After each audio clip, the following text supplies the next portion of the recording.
नमस्कार दोस्तों, आप सभी का फिर से स्वागत है आपके अपने YouTube channel mission with Nitesh में।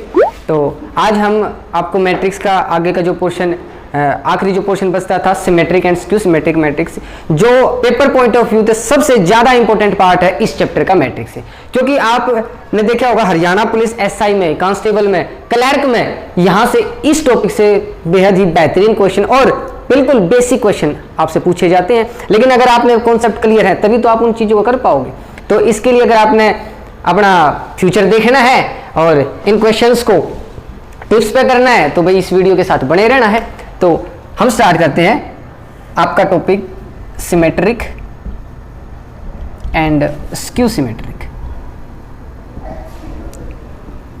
ठीक है, क्या होता है?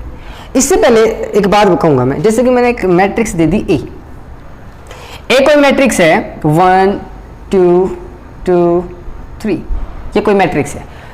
मैं कहूं कि भाई इसका ट्रांसपोज निकाल लो। क्या ट्रांसपोज? आपने सुना नहीं होगा लेकिन अभी बताएंगे ट्रांसपोज क्या होता है। इसको मैं डिनोट करता हूं, जैसे कोई मैट्रिक्स ए है, अगर इसका मैंने ट्रांसपोज करना है तो ऊपर क्या लगा दूंगा ऐसे डैश, तो इसका मतलब क्या होगा ए ट्रांसपोज। आई बात समझ में? ट्रांसपोज का क्या मतलब होता है? ट्रांसपोज का मतलब होता है कि जो भी आपके पास मैट्रिक्स होती है उसमें रो और कॉलम होते हैं, तो उसकी रो को आप क्या बना दो? कॉलम बना दो।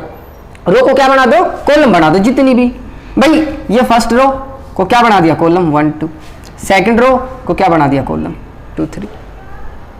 ठीक है, ये आपके पास क्या आ गया? ए ट्रांसपोज आ गया। क्या आ गया आपके पास? है ए ट्रांसपोज। तो ट्रांसपोज समझ में आया कि यानी कि आपने रो को किस में चेंज कर देना है? कॉलम में चेंज कर देना है, और जो मैट्रिक्स बनेगी वो आपका क्या हो जाता है? ट्रांसपोज। अब आप एक बात देखो कि भाई जो आपकी ए मैट्रिक्स थी और जो आपकी ए डैश ए ट्रांसपोज मैट्रिक्स, क्या वो दोनों सेम नहीं है कि नहीं? दोनों क्या है? सेम है। तो इसका मतलब ये मैट्रिक क्या होगी? आपकी सिमेट्रिक होगी। क्या होगी?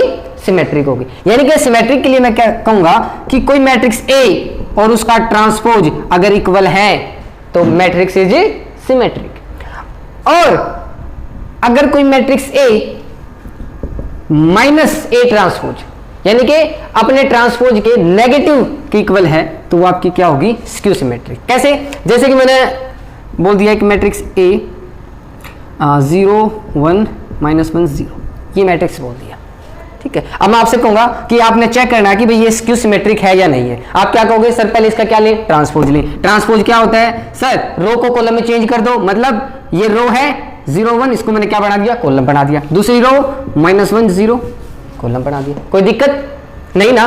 तो अब आपने इसको चेक करना है कि ए और ए ट्रांसपोज में क्या रिलेशन है? माइनस का नहीं है, मतलब कि जो इसमें पॉजिटिव टर्म थी वो इसमें क्या है? Negative term. यानी कि इसको मैं ये भी तो लिख सकता हूं, अगर मैं इसमें से माइनस कॉमन निकालूं तो A transpose is equal to -0 1 -1 0, क्योंकि माइनस कॉमन निकालने से क्या होता है? जो आपकी टर्म प्लस होती है वो माइनस हो जाती है, माइनस वाली प्लस, यानी कि साइन चेंज हो जाती है। तो अगर मैंने इसको मैं से माइनस कॉमन निकाला तो ये मैट्रिक्स आप देखो, ये मैट्रिक्स देखो क्या बराबर नहीं है? यानी कि इसको ये क्या आपकी एक्चुअल में ए मैट्रिक्स है, तो इसको मैं क्या बोला कि A transpose is equal to minus A, या इस माइनस को इधर लिया। बात वही है कि कोई ए मैट्रिक्स है वो माइनस ए ट्रांसपोज के अगर इक्वल है तो इसका मतलब वो मैट्रिक्स आपकी क्या है? स्क्यू सिमेट्रिक है। इसका मतलब वो क्या आपकी? स्क्यू सिमेट्रिक है।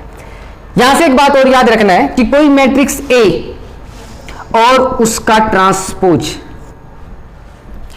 कोई मैट्रिक्स ए और उसका ट्रांसपोज का डिफरेंस क्या होगा? ये क्वेश्चन पूछा जाता है। अब हरियाणा क्लर्क में यहां से जो क्वेश्चन आया था ना वो बताऊंगा मैं आपको कि क्या आया था कि भाई ए प्लस ए ट्रांसपोज भी आपका क्या होगा? सिमेट्रिक पार्ट होगा, और ए माइनस ए ट्रांसपोज आपका क्या होगा? स्क्यू सिमेट्रिक पार्ट होगा।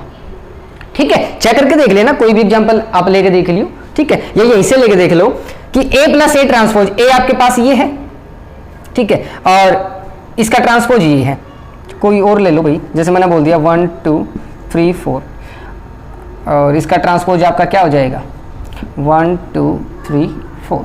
ठीक है, जब आप इसको ऐड करोगे तो आपके पास क्या है? 1 और 1 2, 2 और 3 5, 3 और 2 5, 4 और 4 8, ये आ गया। ये आपका क्या है भाई? ए प्लस ए ट्रांसपोज। ठीक है, क्या आ गया? 2 5 5 8। अब ये बताना है क्या ये सिमेट्रिक है? तो इसका मतलब क्या है कि अब इस मैट्रिक्स में मैं ट्रांसपोज करके देखूंगा, अगर वो इसके इक्वल आ गया तो इसका मतलब ये क्या है? ए प्लस ए ट्रांसपोज सिमेट्रिक है। हाँ कि ना भाई, इसका ट्रांसपोज करियो, यानी कि ये आपका रो है, इसको कॉलम बनाएंगे तो क्या बन गया 2 5, ये रो है, इसको कॉलम बनाएंगे क्या बन गया 5 8। एक बार देखना मैट्रिक्स है सेम, आई बात समझ में। तो यानी कि कोई मैट्रिक्स ए और उसका ट्रांसपोज का सम भी क्या होता है, सिमेट्रिक होता है, और कोई मैट्रिक्स ए और उसके ट्रांसपोज का जो डिफरेंस होता है वो आपका क्या होता है, स्क्यू सिमेट्रिक होता है। क्वेश्चन क्या आया था वो बताएंगे। चलो, हरियाणा क्लर्क में, HSSC क्लर्क में क्वेश्चन आया था। क्या क्वेश्चन था कि अगर आपको कोई ए स्क्वायर मैट्रिक्स है, ए इज अ स्क्वायर मैट्रिक्स, और पूछा था कि विच of the following is not true, which of the following is not true, और ऑप्शन आपके पास क्या क्या थे वो देखो। फर्स्ट ऑप्शन था कि A plus A transpose is a symmetric, ठीक है। सेकेंड ऑप्शन था आपके पास A into A transpose is also symmetric, ठीक है। थर्ड था आपके पास ए स्क्वायर इज सिमेट्रिक, और फोर्थ ऑप्शन था आपके पास A minus A transpose is a skew symmetric, ठीक है।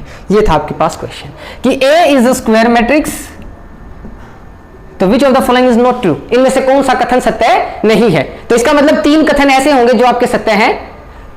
अभी बताया A plus A transpose symmetric होता है और A minus A transpose skew symmetric होता है, ठीक है। अब बात आई इन 2 ऑप्शंस की, क्या ए इंटू ए ट्रांसपोज भी आपका सिमेट्रिक होगा?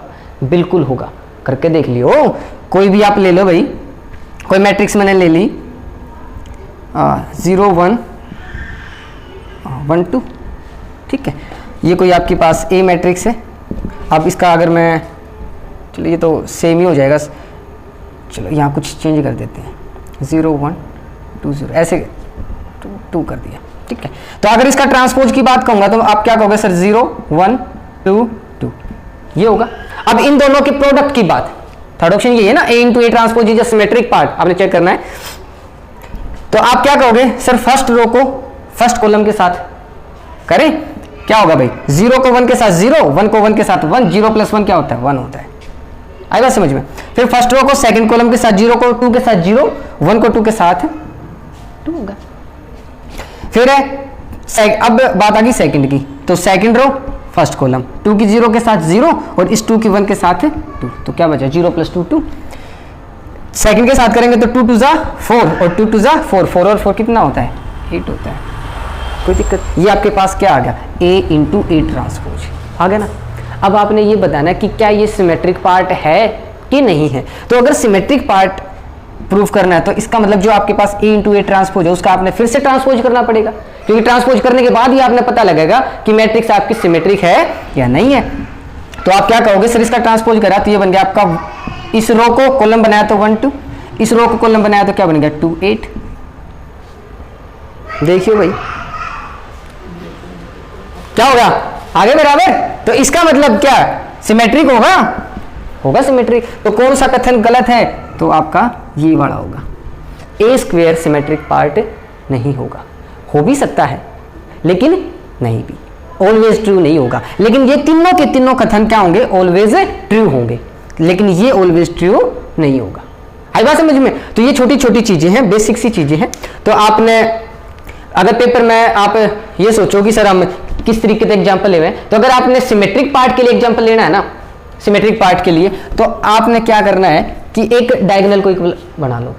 जैसे कि मैंने बोल दिया 0 1 1 2, ठीक है। अब जब आप इसका ट्रांसपोज करोगे ना तो आपके पास यही मैट्रिक्स आएगी, ट्रांसपोज करके देख लियो, ठीक है। तो सिमेट्रिक पार्ट के लिए अगर आपने कोई एग्जाम्पल लेना पड़ जाए तो डायगोनल को सेम कर लो, ठीक है। अगर आपने स्क्यू सिमेट्री के लिए अगर एग्जांपल लेना है तो ये ले लियो सीधा सा 0 1 -1 0, ठीक है। क्योंकि जब आप ज्यादा आपने दिमाग में जोर इतना ना देना, 0 1 जब आप इसका ट्रांसपोज करोगे तो ये हो जाएगा 0 1 और -1 0। देखो हो गए साइन चेंज। अच्छा यहां से एक बात और बताओ कि अगर ये सारे एलिमेंट 0 होते, अगर कोई मैट्रिक्स जिसके सारे एलिमेंट 0 होते हैं उसको हम क्या बोलते हैं, फर्स्ट क्लास में बताया था नल मैट्रिक्स। क्या बोलते हैं, नल मैट्रिक्स या जीरो मैट्रिक्स। क्या जीरो मैट्रिक्स आपका सिमेट्रिक पार्ट होता है? या स्क्यू सिमेट्रिक पार्ट होता है या कुछ नहीं होता? ये क्वेश्चन बताओगे।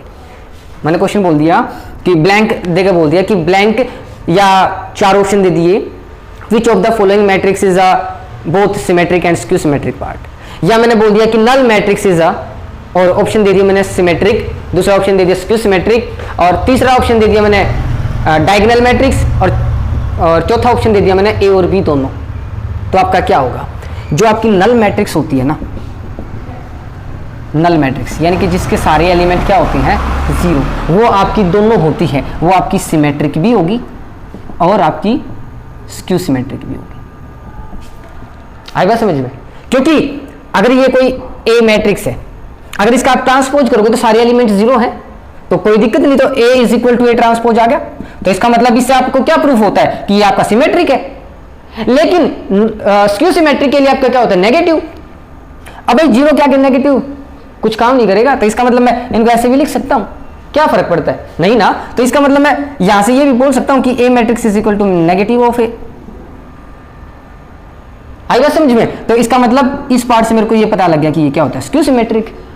तो यहां दोनों चीजों से क्या पता लग गया कि जो नल मैट्रिक्स होती है वो सिमेट्रिक भी होती है और स्क्यू सिमेट्रिक भी होती है। तो ऐसी कौन सी मैट्रिक्स होगी जो आपकी सिमेट्रिक भी होगी, स्क्यू सिमेट्रिक भी होगी? तो आप क्या कहोगे? सर नल मैट्रिक्स ऐसी मैट्रिक्स होती है जो सिमेट्रिक भी होती है और स्क्यू सिमेट्रिक भी होती है। एक क्वेश्चन और बताओ, जो आपका हरियाणा क्लर्क में ही आया था कि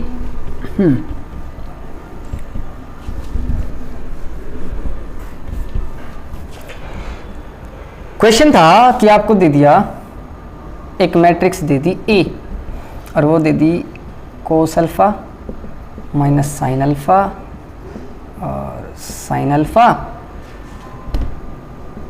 कोस अल्फा। ठीक है, ये आपको कोई मैट्रिक्स दी थी और आपसे कहा था कि अगर a प्लस ए ट्रांसपोज किसी आई मैट्रिक्स के इक्वल है, क्या है? अगर a प्लस ए ट्रांसपोज किसी आई मैट्रिक्स, आई का मतलब आइडेंटिटी मैट्रिक्स, आइडेंटिटी क्या बताया था? क्या बताया था? जिसमें एक डायगोनल क्या होगा उसका 1 1 1 और बाकी सारे के सारे एलिमेंट क्या होंगे? 0 होंगे, ये बताया था आइडेंटिटी मैट्रिक्स। ठीक है, तो अगर आपका ए मैट्रिक्स ये दे दिया और a प्लस ए ट्रांसपोज किसी आई मैट्रिक्स के इक्वल है, तो अल्फा की वैल्यू पूछी थी, फाइंड अल्फा, ये एंगल साइन अल्फा है ना, इस अल्फा की वैल्यू पूछी थी और ऑप्शन थे आपके पास π/2, π/3, π/4 और π/6। ठीक है, ये पूछा था।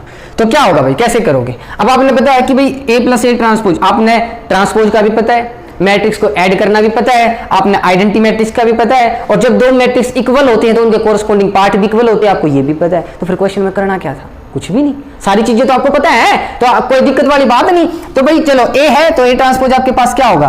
सर रो को क्या बना दो? कॉलम बना दो। कॉलम बनाएंगे तो कोस अल्फा माइनस साइन अल्फा, और ये साइन अल्फा, और ये हो गया कोस अल्फा। ठीक है, अब सर इनको क्या कर दो? जोड़ दो, ऐड कर दो। ऐड करेंगे तो आपके पास क्या आएगा? कोस अल्फा 2 कोस अल्फा हो गया, माइनस का साइन अल्फा प्लस का साइन अल्फा क्या हो गया? 0। 1 प्लस 1 माइनस क्या हो गया? 0। Sine alpha minus sine alpha ये भी 0 हो गया, और कोस अल्फा 2 कोस अल्फा हो गया।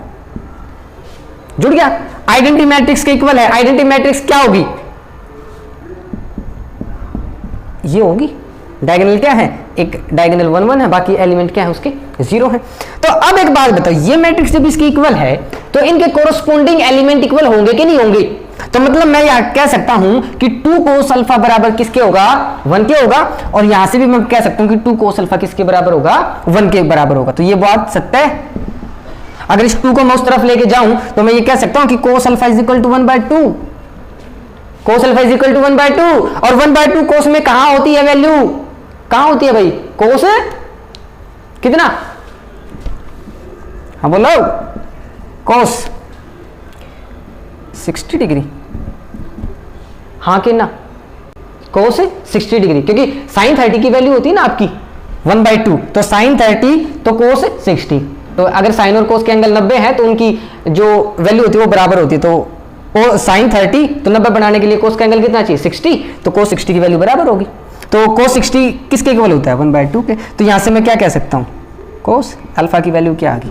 60 डिग्री। अब ऑप्शन में 60 डिग्री तो नहीं है, ऑप्शन में तो पाई की फॉर्म में है, तो पाई 60 को आप क्या लिख सकते हो, पाई बाय 3, क्योंकि पाई की वैल्यू, पाई का मान यहाँ पे कितना होता है, 180 डिग्री होता है। कितना होता है, 180 डिग्री। तो 180 को अगर आप 3 से भाग करोगे तो कितना बचेगा, 60 डिग्री। तो इसका मतलब 60 को आप क्या लिख सकते हो, पाई बाय 3 भी लिख सकते हो। आई बात समझ में? तो ऑप्शन आपका कौन सा होगा, ऑप्शन नंबर सेकंड। आई बात समझ में? कलर में क्वेश्चन आ रहा था। तो अगर आपने हमारी वीडियो को अच्छे तरीके से देखा है तो मुझे तो लगता नहीं आप पिछले साल के पेपर उठा के देखोगे, हालांकि हम आपको यहाँ भी प्रिपेयर कराएंगे पिछले साल के सभी क्वेश्चन से, लेकिन अगर आप खुद से भी उठा के देखोगे ना, शायद ही आपने किसी क्वेश्चन में दिक्कत आवे। अदरवाइज अगर आपके कॉन्सेप्ट क्लियर, अगर आपने वीडियोज को अच्छे तरीके से देखा है तो किसी क्वेश्चन में कोई डाउट नहीं आएगा। ठीक है, तो इसलिए अगर आपने अपना रिजल्ट बरकरार रखना, अच्छा रखना है, तो आपने वीडियो को ध्यान से देखना है। और प्रीवियस ईयर क्वेश्चन हम आपको यहाँ पे भी कराएंगे, बाकी आप खुद भी कर सकते हो। और इनका जो भी हम PDF जैसा भी अवेलेबल होगा, तो इन क्वेश्चंस की जो पिछले साल के जितने भी पेपर हैं उन सभी के क्वेश्चन की कलेक्शन करके आपको दे दिया जाएगा, वीडियो के लिंक में दे दिया जाएगा। ठीक है, मतलब डिस्क्रिप्शन में, तो वहाँ से आपने कर लेना है। चलो इनके क्वेश्चन और करते हैं भाई, एक आध क्वेश्चन और प्रैक्टिस करेंगे। ठीक है,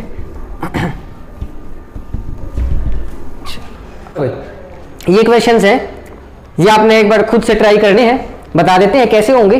ठीक है, क्वेश्चन है, if a matrix A is added to minus A then the resultant matrix is, क्या होगा कि अगर आपको कोई मैट्रिक्स A दे दी और उसको किसके साथ ऐड किया, माइनस A। इसका मतलब क्या है कि इसको आपने इसके माइनस के साथ ऐड करना है। मतलब अगर मैं आपसे ये कहूं कि कोई वैल्यू 10 है, ठीक है, और उसको आप -10 के साथ ऐड करते हो, तो इसका मतलब क्या होगा, कैंसिल नहीं होगी, जीरो नहीं बचेगा। किसी भी वैल्यू को उसकी नेगेटिव के साथ अगर आप ऐड करते हो तो हमेशा क्या बनता है, जीरो। तो इसमें कुछ सोचने की जरूरत ही नहीं है, तो आपका आंसर क्या होगा, नल मैट्रिक्स। क्या होगा आपका, नल मैट्रिक्स। अगला क्वेश्चन है, if A is a skew symmetric matrix then A square is, Haryana police SI में आया था भाई क्वेश्चन, इंपॉर्टेंट क्वेश्चन है। कुछ नहीं, अगर A आपका एक स्क्यू सिमेट्रिक मैट्रिक्स है तो A स्क्वायर क्या होगा। ऑप्शन रहेंगे आपकी सिमेट्रिक, स्क्यू सिमेट्रिक, ठीक है, स्केलर, वही। तो आपने ये खुद से ट्राई करना, क्योंकि मैंने आपको बताया था कि अगर आपने स्क्यू सिमेट्रिक मैट्रिक्स के लिए कोई एग्जांपल लेना है तो क्या बताया था मैंने, 0 1 -1 और 0, ऐसा कुछ ले लियो। ठीक है, और सिमेट्रिक के लिए अगर आपने कोई एग्जांपल लेना है तो क्या बताया था, ये ले लियो 0 1 2 2 3, यानी कि उसका एक डायगोनल आपने के एलिमेंट आपने क्या रखने, सेम रखने। तो आपने ये चारों के चारों क्वेश्चन आपने खुद से ट्राई करने हैं।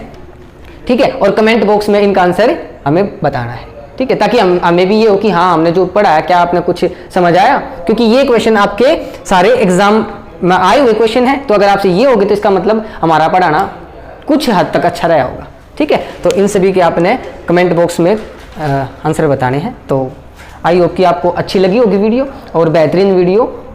ठीक है, हाँ एक क्वेश्चन और आया था मैट्रिक्स से। ठीक है, क्योंकि कई बार क्या होता है ना, एक आध क्वेश्चन ऐसा डाल देता है एग्जामिनर कि उसमें आपने टाइम लगेगा, तो आपने किस क्वेश्चन को किस तरीके से करना है। भैया आप स्क्रीन पे आपने क्वेश्चन दिख रहा होगा, तो चलो इसको हम बताते हैं कैसे होगा। मेरे पास पेपर है कि आपको एक A मैट्रिक्स दे दी, ठीक है, 2 3 -1 and 4, ठीक है, और एक B मैट्रिक्स और एक C मैट्रिक्स देती, और इसको इस प्रकार से बताया कि such that CD minus AB is equal to 0।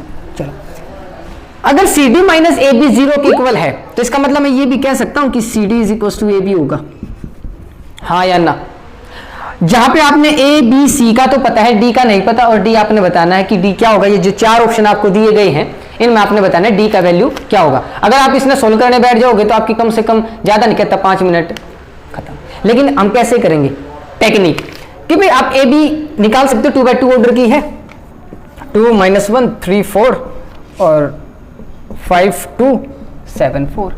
तो A इंटू बी आपका क्या होगा, आपका हो गया सर 2 5 जा 10 और 1 7 -1 7 जा -7, तो कितना बच गया आपके पास, 3 बच गया।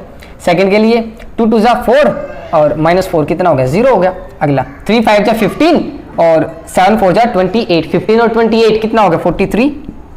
और ये हो गया 3 2 जा 6 और 4 4 जा 16, 6 और 16 कितना हो गया, 22। तो ये आपके पास क्या आ गया, ए बी आ गया। अब जो ये ए बी है ये किसके इक्वल है, सी डी के। इसका मतलब क्या है कि सी का डी के साथ जो प्रोडक्ट होगा क्या वो ये होगा, हाँ कि ना, बात सही है कि भाई ए बी अगर ये है तो सी डी ए बी के बराबर है, तो इसका मतलब सी और डी का प्रोडक्ट भी तो ये आना चाहिए, हाँ कि ना। तो जो आपको इसमें सी मैट्रिक्स दिख रही है ना, इसको आप ऑप्शन से सोल्व करोगे। देखो आपने ये दिख रहा है कि इसका एक एलिमेंट क्या आ रहा है 0, तो अब आप इन ऑप्शन की तरफ देखोगे और मिला के देखोगे। भाई फर्स्ट ऑप्शन है कि -191, ठीक है। सी को जब आप डी के साथ मल्टीप्लाई करोगे क्या होगा आपका, क्या 0 बन रहा है? ये वाला एलिमेंट चेक करो, नहीं बन रहा।